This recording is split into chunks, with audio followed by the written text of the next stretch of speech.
حضرت ابو ہریرہ رضی اللہ تعالیٰ عنہ روایت کرتے ہیں، رسول اللہ صلی اللہ علیہ وآلہ وسلم سے پوچھا گیا کون سی عورت بہتر ہے؟ آپ نے فرمایا وہ عورت کے جب خاوند اسے دیکھے تو وہ اسے خوش کر دے، اور جب اسے کوئی حکم دے تو وہ اس کی اطاعت کرے، اور اپنے نفس اور مال میں اس کی مخالفت نہ کرے۔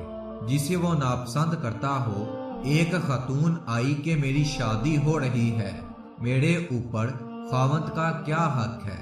تو آپ صلی اللہ علیہ وآلہ وسلم نے فرمایا تیرے خاوند کے جسم پر پیپ سے بڑے زخم ہوں اور تو اپنی زبان سے چاٹ چاٹ کر زخم صاف کرے تو نے اپنے خاوند کا حق ادا نہیں کیا۔ خاوند کو سمجھایا کہ سب سے بہترین مسلمان وہ ہے جو بیوی سے اچھا سلوک کرتا ہے، اور میرا اپنی بیوی کے ساتھ سب سے اچھا سلوک ہے۔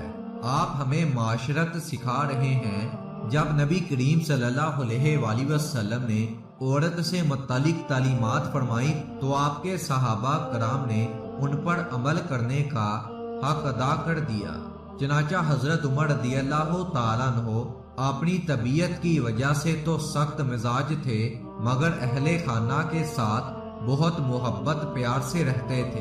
ایک دن ایک شخص اپنی بیوی کی وجہ سے بہت دکھی تھا، چاہتا تھا کہ مجھے اجازت ملے اور میں بیوی کو دو چار لگا دوں۔ چنانچہ وہ شخص حضرت عمر رضی اللہ تعالیٰ عنہ کے پاس اپنی بیوی کی بد اخلاقی کی شکایت کے لیے آیا۔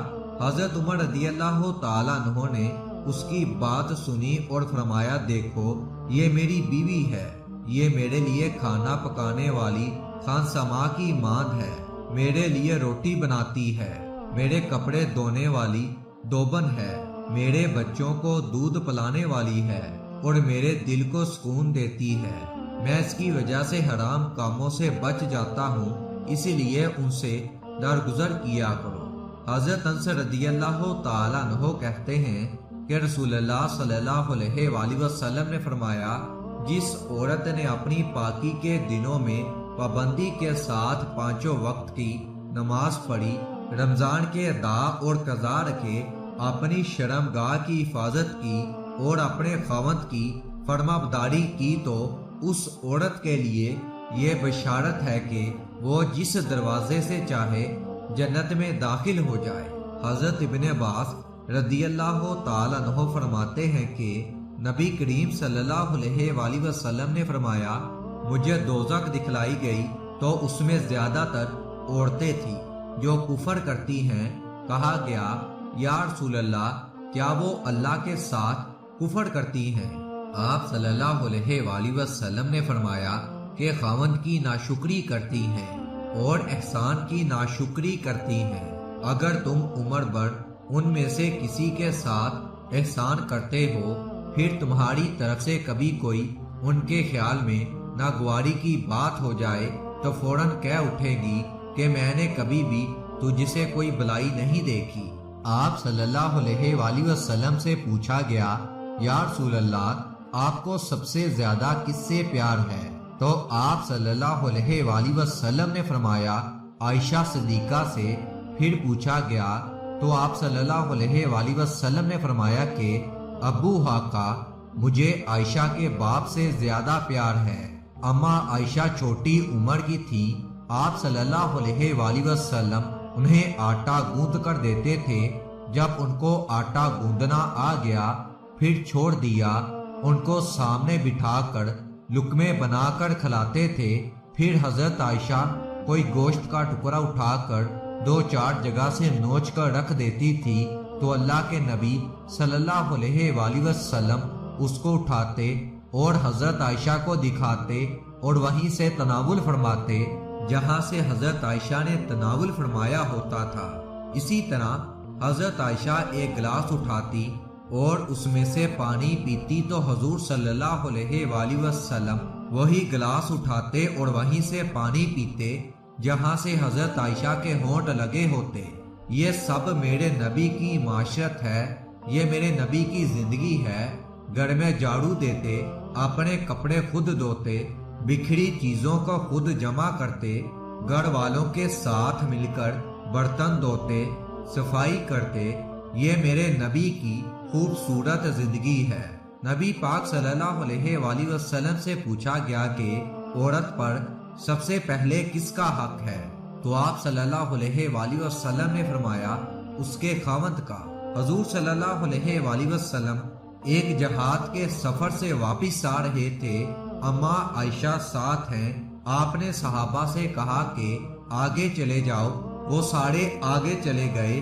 جب سارے نظر سے غائب ہو گئے تو آپ نے حضرت عائشہ سے فرمایا دوڑ لگاؤ گی میرے ساتھ؟ فرمایا جی ہاں لگاؤں گی۔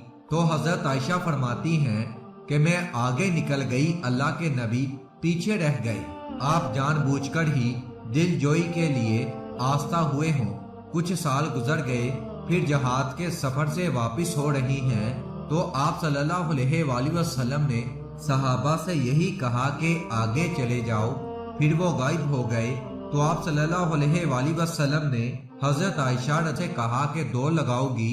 حضرت عائشہ نے کہا جی ہاں اللہ کے نبی۔ تو دوڑ لگائی تو اس دفعہ اللہ کے نبی جیت گئے۔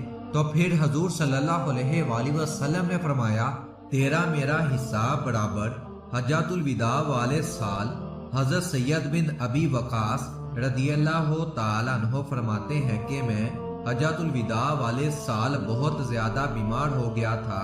جب حضور صلی اللہ علیہ وآلہ وسلم میری عیادت کے لیے تشریف لائے تو میں نے کہا میری بیماری زیادہ ہو گئی ہے اور میں مالدار آدمی ہوں اور میرا کوئی وارث نہیں، صرف ایک بیٹی ہے، تو میں اپنا 2/3 مال صدقہ کر دوں؟